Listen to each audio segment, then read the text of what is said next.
ये आज का हमारा टॉपिक है प्रकाश का विक्षेपण। प्रकाश का विक्षेपण का मतलब है जब भी कोई व्हाइट लाइट का मतलब होता है श्वेत प्रकाश, तो पहले हमें थोड़ा सा प्रकाश को समझ लेना चाहिए कि भाई प्रकाश है क्या चीज। जैसे मान लीजिए ये सन है और सन से लगातार एक रेडिएशन निकल रहा है। वो जो रेडिएशन सन से निकल रहा है उसमें बहुत सारी चीजें हो सकती हैं। उसमें इतनी वेव्स हो सकती हैं, 0 से इनफाइनाइट वेवलेंथ की वेव्स उसमें हो सकती है। उसकी बाउंड्री बहुत बड़ी है, उसके बारे में अभी तक किसी को कोई जानकारी नहीं है। जितनी जानकारी है उसको कहते हो आप इलेक्ट्रोमैग्नेटिक वेव्स, EM वेव्स, विद्युत चुंबकीय तरंगें। और वो विद्युत चुंबकीय तरंगें कौन कौन सी होती हैं आपने आज के चैप्टर में पढ़ोगे ये। तो वो विद्युत चुंबकीय तरंगें हैं रेडियो तरंगें, यानी रेडियो वेव। रेडियो के बाद माइक्रो यानी सूक्ष्म तरंगें। उसके बाद IR यानी अवरक्त तरंगें। उसके बाद आपका विजिबल लाइट। विजिबल लाइट का मतलब ही है प्रकाश। विजिबल लाइट का मतलब क्या है? प्रकाश। तो विजिबल लाइट, अल्ट्रावायलेट, एक्सरेज और ये गामा रेज। तो हम जो बात कर रहे हैं वो लाइट की बात कर रहे हैं, विजिबल लाइट की बात कर रहे हैं। और विजिबल लाइट जो ली जाती है उसी को हम बोल रहे हैं यानी दृश्य प्रकाश, उसी को कह रहे हैं प्रकाश। तो वास्तव में ये जो प्रकाश होता है जिसको आप विजिबल लाइट कह रहे हैं या दृश्य प्रकाश कह रहे हैं, ये जो प्रकाश है ये 4000 एंगस्ट्रॉम से लेकर के ये 8000 एंगस्ट्रॉम की तरंगें इसके अंदर आती है। हालांकि कुछ बुकों में 3800 से 7800 ऐसे भी लिखा रहता है, लेकिन पर्टिकुलर कोई बाउंड्री होती नहीं है, इसलिए परेशान होने की जरूरत नहीं है। 4000 से 8000 कह दो कि वो भी ठीक है, 3800 से 7800 कह दो कि वो भी ठीक है ना। अब इस 4000 से 8000 में या 3800 से 7800 में ये डिस्ट्रीब्यूशन होता है वेवलेंथ के हिसाब से या फ्रीक्वेंसी के हिसाब से कलर का। कि मान लो 4000 से 4100 4200 तक वो जो कलर होते हैं उसकी बात हम करेंगे, और वो कलर कहाँ से आए, कैसे आ रहे, उसी की बात इस विक्षेपण में की जा रही है। तो वास्तव में ये जो प्रकाश जिसमें पूरी तरंगें हो 4000 से 8000 की, उसी को हम कहते हैं व्हाइट लाइट, उसी को बोलते हैं श्वेत प्रकाश। यानी जिस प्रकाश के अंदर ये सब तरंगें उपस्थित हैं, ये सभी तरंगें मौजूद हैं, वो है आपका श्वेत प्रकाश। अब क्या है, अब आप बात कर रहे हैं प्रकाश के विक्षेपण की बात। मान लीजिए आपने कोई प्रिज्म लिया, आपने एक प्रिज्म लिया और कोई श्वेत प्रकाश की जो किरण है वो प्रिज्म पर आपतित हो रही है। तो आपने ये दिखा दिया कि ये एक श्वेत प्रकाश की किरण है और ये प्रिज्म पर आपतित हो रही है। स्पेलिंग किया आपने श्वेत प्रकाश, व्हाइट लाइट आपतित हो रही है। तो आपको नॉर्मल दिखाना पड़ेगा भाई, यहाँ पे इस पे 90 डिग्री का एंगल बनाते हुए आपने नॉर्मल वाली लाइन की, ये नॉर्मल हो गया। लेकिन जैसे ही व्हाइट लाइट किसी प्रिज्म पर आपतित होती है तो वो अपने कंस्टिट्यूएंट्स कलर में टूट जाती है, अपने घटकों में, अपने जो अवयव होते हैं उनमें ब्रेक हो जाती है, उनमें टूट जाती है। तो ये जो घटना हो रही है यानी श्वेत प्रकाश का प्रिज्म पर आने के कारण जो अपने कलरों में टूटने की ये जो घटना हो रही है उसको कहते हैं प्रकाश का विक्षेपण, डिस्पर्सन ऑफ लाइट। अब वो क्या होता है, कैसे होता है, उसको भी समझिए। मान लीजिए वैसे तो इसको ऐसे जाना चाहिए था, लेकिन वो ऐसे न जाकर के अपवर्तन हुआ, अपने पाथ से डेविएट हुई, और डेविएट होने के साथ साथ अपने जो अवयवी कलर है उनमें भी टूट गई। तो ये एक रेज तो आपने मान लो ऐसे दिखा दी, लेकिन अब आप उसे हर कलर के लिए अलग अलग दिखा देते हैं।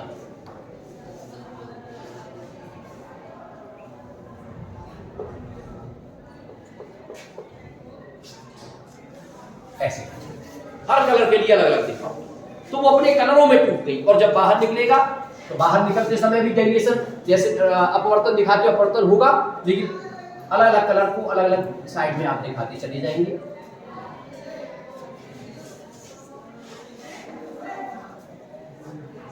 और नीचे की तरफ से इस पर लिख देंगे VIB GYOR विप जॉब। यानी सबसे नीचे वाली जो बैंड है, ये एक लाइन नहीं है केवल, ये एक बैंड है। बैंड का मतलब होता है बहुत सारी तरंगें मिलकर के एक बैंड बना रही है, और उसमें डिफ्यूजन, जैसे कलर की शुरुआत हुई मान लो वायलेट कलर से, फिर वो धीरे धीरे हल्का होता गया, वायलेट से फिर इंडिगो जामुनी बनने लग गया, फिर जामुनी से ब्लू कलर होने लगा, फिर वो ग्रीन होने लगा, फिर येलो होने लगा, फिर ऑरेंज, और फिर लास्ट में रेड। तो वास्तव में आप लोग देखते भी हो प्रिज्म को लेकर के ऐसे सन की तरफ करके, तो उसमें से 7 कलर आपको दिखाई देने लग जाते हैं। तो प्रिज्म को सूर्य के सामने रखने पर या प्रकाश के सामने रखने पर वो जो 7 कलर दिखाई दे रहे हैं, वो जो घटना हो रही है, उसी को कहते हैं प्रकाश का विक्षेपण। लेकिन इसमें तुम्हें ध्यान ये रखना है कि इसमें जो रंग है उनका क्रम क्या है। वो जो क्रम है वो ये है आपका विबज्योर, VIGYOR, ठीक है। V का मतलब वायलेट कलर यानी बैंगनी कलर, I का मतलब इंडिगो, इंडिगो का मतलब जामुनी कलर, B से मतलब ब्लू नीला, G का मतलब ग्रीन हरा, येलो पीला, ऑरेंज नारंगी एक तरह से हो गया, और रेड लाल कलर हो गया। तो इस क्रम में वो आपको दिखाई दे रहा है। तो ये इस तरह से टूट जाने की, व्हाइट लाइट की अपने अवयवी कलरों में टूट जाने की जो घटना है, ये है प्रकाश का विक्षेपण। तो एक तो आपको ये क्रम याद रखना है, और इसको ही कहते हैं स्पेक्ट्रम यानी वर्ण क्रम। वर्ण का मतलब होता है कलर, रंग, तो रंगों का क्रम, इसी को बोलते हैं स्पेक्ट्रम। तो ये आपको दिखाई दे रहा है, ये स्पेक्ट्रम। अब थोड़ा सा पहले ये समझा जाए कि भाई इसका कॉज क्या है, इसका कारण क्या है, ऐसा हो क्यों रहा है। तो इस बात को समझा जाए।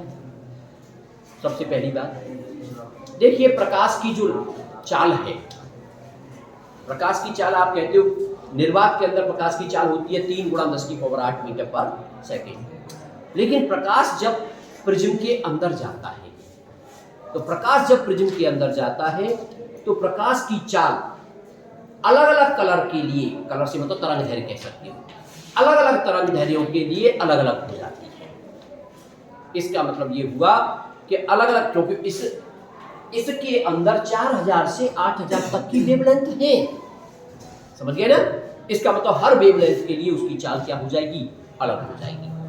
और जब हर वेवलेंथ के लिए चाल अलग हो जाएगी, तो उसका एंगल ऑफ डेविएशन भी अलग अलग हो जाएगा। वास्तव में हो क्या रहा है भाई, वास्तव में तो किरण को इधर जाना चाहिए था, लेकिन वो बेंड हो गई, इसका मतलब वहां पर डेविएशन हो गया, वो अपने पाथ से विचलित हो गई। लेकिन चाल अलग अलग होने की वजह से हर कलर का, हर वेवलेंथ का एंगल ऑफ डेविएशन अलग हो जाएगा। एंगल ऑफ डेविएशन अलग होने की वजह से ये घटना हो रही है। आप इसको और अच्छी तरह से समझने के लिए आप समझ सकते हैं कॉची फॉर्मूला, एक कॉची का सूत्र होता है, उससे आप इसको और अच्छी तरह से समझ सकते हो। देखिए, मान लीजिए अब क्या है, जब 7 कलर को हम इसमें दिखाते हैं तो थोड़ा सा कॉम्प्लिकेशन दिखता है। ऐसा करते हैं, एक ऐसा फिगर बनाते हैं जिसमें 2 कलर लेके चलते हैं बस, एक तो वायलेट और लास्ट में रेड, ठीक है ना। उससे फिर और अच्छी तरह से क्लियरिटी आपको दिखेगी।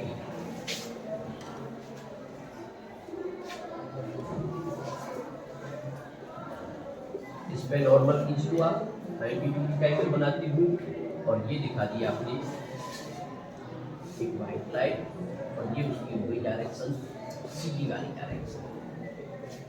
अब ये नॉर्मल की तरफ बेंड की, तो नॉर्मल की तरफ बेंड हुआ, और ये भी नॉर्मल की तरफ बेंड हुआ, ठीक है। और फिर ये बाहर निकल करके आया,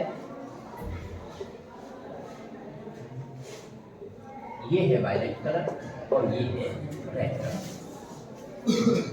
ठीक है। अगर अब हम एंगल ऑफ डेविएशन की बात करें, तो एंगल ऑफ डेविएशन की बात करोगे तो अब रेड कलर वाली लाइन को पीछे बढ़ाओगे आप डॉट डॉट कर, तो यहां आई, तो ये वाला जो एंगल हुआ इतना, इसको कहोगे डेल्टा आर, यानी ये रेड कलर के लिए विचलन कोण है। अगर आप वायलेट कलर की बात करोगे तो वायलेट कलर वाली लाइन को बढ़ाओगे डॉट डॉट कर, ये वाला जो एंगल बना ये आपका कौन सा है, ये आपका डेल्टा बी है, और इन दोनों को आप आगे करके बढ़ा दोगे, ये आपस में मिल जाएंगे, तो ये इनके बीच का डिफरेंस हो जाएगा एक तरह से, ये वाला जो एंगल है सही है ना?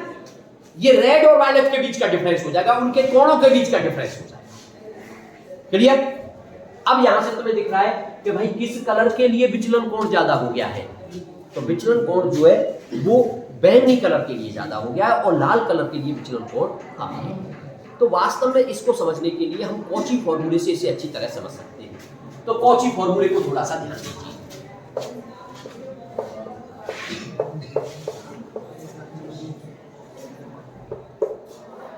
कॉची फॉर्मूला, अब कॉची फॉर्मूला किसको, ये रिफ्रैक्टिव इंडेक्स को वेवलेंथ के साथ लिंक करता है, यानी अपवर्तनांक और तरंग दैर्घ्य के बीच में एक रिलेशन है। तो according to Cauchy formula mu जो इक्वल होता है a plus b upon lambda square, और भी आते हैं c अपॉन लैम्डा के पावर 4, लेकिन उसको हायर ऑर्डर टर्म्स छोड़ दिए जाते हैं, केवल इतने से ही काम चलाते हैं। तो ये कॉची फॉर्मूला है। a और b यहां कांस्टेंट है, म्यू अपवर्तनांक है, लैम्डा जो है ये तरंग दैर्घ्य है। क्या लग रहा है भाई यहां से देखने पे? यहां से देखने पे आपको लग रहा है कि लैम्डा और म्यू एक दूसरे के रेसिप्रोकल दिख रहे हैं। अगर मैं यहां कहूं कि अगर हम लैम्डा की वैल्यू बढ़ाएंगे तो म्यू की वैल्यू उसके लिए क्या हो जाएगी? कम हो जाएगी, घटेगी। ये आपको कॉची फॉर्मूला से साफ क्लियर दिखाई दे रहा है। दूसरी तरफ अगर हम एंगल ऑफ डेविएशन की बात करें, जो कि प्रिज्म हमने जो रिफ्रैक्शन थ्रू ए प्रिज्म दिखाया था, तो वहां से विचलन कोण के लिए जो फॉर्मूला आया था, विचलन कोण, तो विचलन कोण का जो फॉर्मूला था डेल्टा इक्वल टू आया था म्यू माइनस 1 इनटू ए। ये फॉर्मूला हमारा निकल करके आया था। अब हम क्या कह रहे हैं? हम कह रहे हैं भाई अब यहां से देखिए बेटा, आप पहले से ये चीज अच्छी तरह जानते हो, ये जो हमारा क्रम है ना, ये 4000 से जो 8000 वाला ऑर्डर है, 4000 से 8000, और वास्तव में यहां से शुरुआत होती है वायलेट कलर की और लास्ट में होता है रेड कलर। मान लो 4000 से या 3800 से शुरू करें तो 3800 से 4100 तक वायलेट कलर, 4100 से 4350 तक लगभग इंडिगो, या और मान लो कम 4350 से उससे थोड़ा सा आगे तक ब्लू कलर, फिर उससे आगे चलेंगे 5500 तक हमारा ग्रीन कलर, 5000 से 5500 5600 5700 तक हमारा येलो। वास्तव में देखिए हमारी आंखों के लिए जो सबसे सेंसिटिव, सबसे अच्छा जो सुग्राही कलर होता है वो होता है येलो ग्रीन, और येलो ग्रीन का मतलब है 5500 एंगस्ट्रॉम वाला, 5500 एंगस्ट्रॉम वाला जो है वो येलो ग्रीन हमारी आंखों के लिए सबसे अच्छा होता है। ठीक है, खैर उसकी बात हम नहीं कर रहे। इसका मतलब फिर और थोड़ा सा आगे बढ़ेंगे ऑरेंज कलर, और लास्ट में एक बड़ी सी बाउंड्री आ जाएगी 6500 से 7800 तक, या 7600 या 4000 या 8000 तक के लिए कितनी आ जाएगी? Red colour. सही है ना? तो वेवलेंथ के हिसाब से कलरों का डिस्ट्रीब्यूशन है। ठीक है, तो सबसे ज्यादा वेवलेंथ किस कलर की दिख रही है भाई?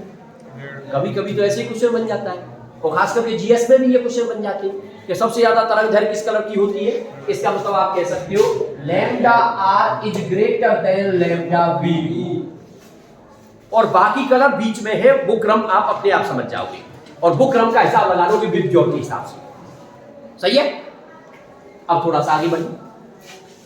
आपने कॉची फॉर्मूला पढ़ा, और कॉची फॉर्मूला ये बता रहा है कि जिसके लिए लैम्डा ज्यादा होगा उसके लिए म्यू कम होगा, क्योंकि रेसिप्रोकल है। इसका मतलब ये हुआ कि लैम्डा आर अगर बड़ा है तो म्यू आर जो होगा वो छोटा हो जाएगा म्यू बी से। कॉची फॉर्मूले से आपने ये आइडिया लगा लिया कि भाई जो अपवर्तनांक होगा वो रेड कलर के लिए कम होगा, वो वायलेट कलर के लिए सबसे ज्यादा होगा, और कलरों का भी बीच में उसी इस तरह से आप हिसाब लगा सकते हो।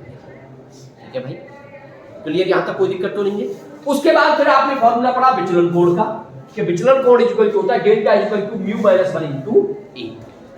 अब आप अगर यहां से रेड कलर के लिए डेल्टा निकालोगे तो डेल्टा आर इक्वल टू हो जाएगा म्यू आर माइनस 1 इनटू ए, और अगर बैंगनी कलर के लिए निकालोगे तो डेल्टा बी इक्वल टू हो जाएगा म्यू बी माइनस 1 इनटू ए।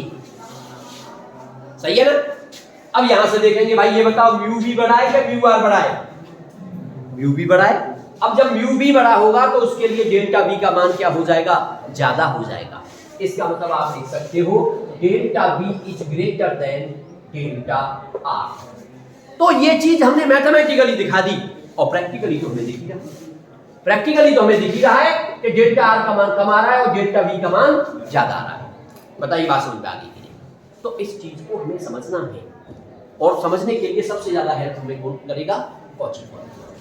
तो वास्तव में क्या है? कॉज की बात की जाए तो speed of light is different for different colours, या फिर कहिए जो प्रकाश की चाल होती है प्रिज्म के अंदर वो अलग अलग तरंग दैर्ध्य के लिए अलग अलग होती है, और अलग अलग तरंग दैर्ध्य का अपवर्तनांक अलग अलग हो जाता है कॉची फॉर्मूले के हिसाब से। इसलिए एंगल ऑफ डेविएशन जो है, विचलन कोण जो है, वो अलग अलग तरंग दैर्ध्य के लिए क्या हो जाएगा? अलग अलग हो जाएगा।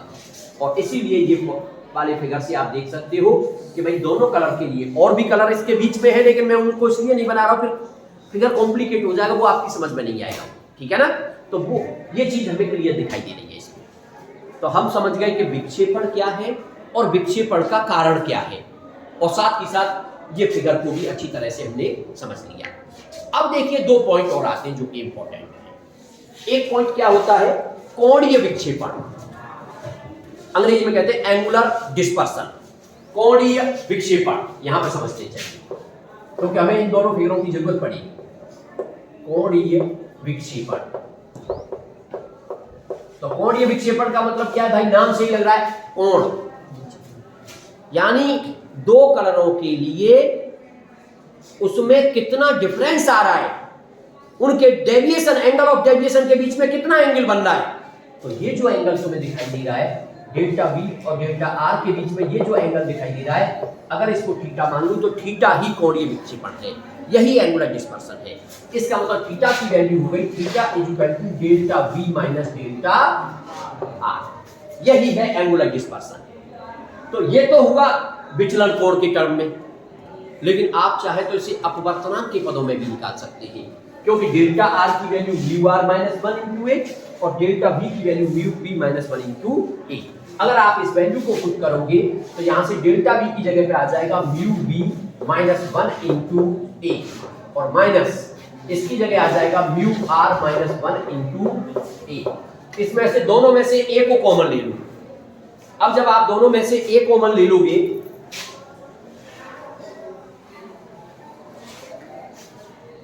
ए को कॉमन आप यहां से लोगे, ए कॉमन आ गया, हमारा ब्रैकेट में बचा म्यू बी माइनस 1 और माइनस म्यू आर प्लस 1 से 1 कैंसिल हो गया, तो ए और mu B minus mu R, ये आपका थीटा की वैल्यू निकल करके आ गई, और एक थीटा आपका ये है, ये है आपका कोणीय विक्षेपण, एंगुलर डिस्पर्सन। तो एंगुलर डिस्पर्सन को एक तो विचलन कोण के पदों में समझना है आपको, और एक आपको अपवर्तनांक के पदों में समझना है। ठीक है? साथ ही साथ आपको यह भी ध्यान रखना है कि भाई किस कलर के लिए तरंग दैर्ध्य ज्यादा होती है, किसके लिए कम होती है, यानी उसके ऑर्डर को ध्यान रखना है, और किसके लिए अपवर्तनांक वाली बात को भी ध्यान रखना है, और विचलन कोण वाली बात को भी ध्यान रखना है। ठीक है? अब आगे बढ़ते हैं। तो एक हमारा टॉपिक हो गया कोणीय विक्षेपण, एक होता है डिस्पर्सिव पावर, विक्षेपण क्षमता। विक्षेपण क्षमता, डिस्पर्सिव पावर। तो डिस्पर्सिव पावर क्या होती है? ये जो कोणीय विक्षेपण है, इसका मीन कलर के लिए जो डेविएशन होता है उसके साथ जो रेशियो होता है उसी को कहते हैं विक्षेपण क्षमता। अगर मान लीजिए विक्षेपण क्षमता को आप ओमेगा से डिनोट कर रहे हैं, तो ओमेगा इक्वल टू होता है थीटा अपॉन डेल्टा बाई, यानी आप कह सकते हो दो कलरों के लिए कोणीय विक्षेपण और मीन कलर के लिए विचलन कोण। अब बाई का मतलब होता है येलो कलर। यहां थोड़ा सा ध्यान दीजिए, बच्चे कभी कभी कंफ्यूजन में आ जाते हैं, क्योंकि हम लिखते हैं VIBG/OR। अब वो सोचता है पहले से 3 और इधर से 3, तो यह मीन कलर तो कौन सा हुआ? ग्रीन हुआ, जबकि मीन कलर ग्रीन को नहीं माना जाता है। मीन कलर माना जाता है किसको? येलो कलर को मीन कलर माना जाता है। अब आप कहोगे सा ऐसा क्यों कर रहे हैं, वो तो ग्रीन मीन में आ रहा है। वो किया जाता है वेवलेंथ के हिसाब से। एक्चुअल में आप 4000 से 8000 ले रही हो, 4000 से 8000, या मानो 3800 से 7800 ले रही हो, तो उस हिसाब से मीन कलर कौन सा आएगा, मीन वेवलेंथ कौन सी आएगी, ये देखना है हमें। तो उस हिसाब से मीन वेवलेंथ जो आएगी भाई 4000 और 8000, तो बीच में कौन सा आ गया? 4000 से 2000 आ गए 6000, 8000 से भी 2000 पीछे 6000, इसका मतलब 6000 के आसपास आ गया। और 6000 के आसपास जो कलर पड़ता है वो येलो कलर पड़ता है, समझ गए? इसलिए मीन कलर कौन सा है? येलो कलर है। तो अब आपकी जो डिस्पर्सिव पावर है, विक्षेपण क्षमता है, वो क्या है? केवल कोणीय विक्षेपण और मीन कलर के लिए विचलन कोण के अनुपात को कहते हैं डिस्पर्सिव पावर। तो थीटा अपॉन डेल्टा बाई। और यहीं से अगर आप फॉर्मूले को थोड़ा सा और चेंज करना चाहते हो, इसको थोड़ा सा और आगे बढ़ाना चाह रहे हो आप, तो देखिए फिर आप इस फॉर्मूले को चेंज कर सकते हैं और ओमेगा इज इक्वल टू हो जाएगा आपका थीटा, थीटा की जगह पे आ जाएगा delta v minus delta are, delta v minus delta are upon delta by. तो एक तो कभी कभी न्यूमेरिकल आ जाता है, सिंपल हो गया आपका। लेकिन हाँ, एक चीज का ध्यान रखना न्यूमेरिकल के लिए, जब भी न्यूमेरिकल आएगा कभी भी डेल्टा बाई की वैल्यू आपको नहीं देगा, डेल्टा v की वैल्यू देगा, डेल्टा r की वैल्यू देगा। अब आप कहोगे सर डेल्टा बाई कहां से लाएंगे? डेल्टा r और डेल्टा v का मीन निकाल लेना, दोनों को जोड़ के 2 का भाग दे देना, वो जो मीन आएगा वही डेल्टा बाई है, क्योंकि वो मीन कलर है, समझ गए? तो यहां अगर तुम्हें जरूरत पड़ जाए डेल्टा बाई निकालने की, तो डेल्टा बाई इक्वल टू कर देना delta v minus delta v plus delta r upon 2, यहां से निकाल देना उसका और फिर उसको सॉल्व कर लेना।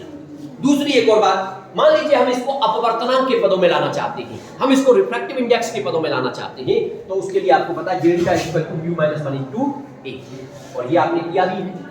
तो आप इसकी वैल्यू लगाओगे तो देखिए इसकी वैल्यू तो मैं डायरेक्ट लगा रहा हूं, delta v minus delta r। तो delta v minus delta r को आपने वैल्यू लगा के सॉल्व किया है, तो वो आया था mu v minus mu r और इनटू a। तो उसकी जगह तो मैं डायरेक्ट लगा रहा हूं mu v minus mu r और इनटू में a, और डेल्टा बाई की जगह जब लगाएंगे तो ये आ जाएगा mu Y minus 1 into A, ये आ जाएगा आपका mu Y minus 1 into A से ए कैंसिल आउट, और ओमेगा की वैल्यू आपकी विक्षेपण डिस्पर्सिव पावर की वैल्यू हो गई mu B minus mu R upon mu Y minus 1। अब यहां भी ध्यान देना जरा, यहां भी जब न्यूमेरिकल आपको मिलेगा तो म्यू बी और म्यू आर की वैल्यू तो गिवन होंगी न्यूमेरिकल में, लेकिन म्यू बाई की वैल्यू गिवन नहीं होगी। तो म्यू बाई कैसे निकालोगे? Mu Y equal to mu B plus mu R upon 2, यानी उन दोनों का मीन निकाल करके आप क्या निकाल दोगे? म्यू बाई निकाल दोगे। बात समझ में आ गई? तो इस तरह से ये टॉपिक आपका कंप्लीट।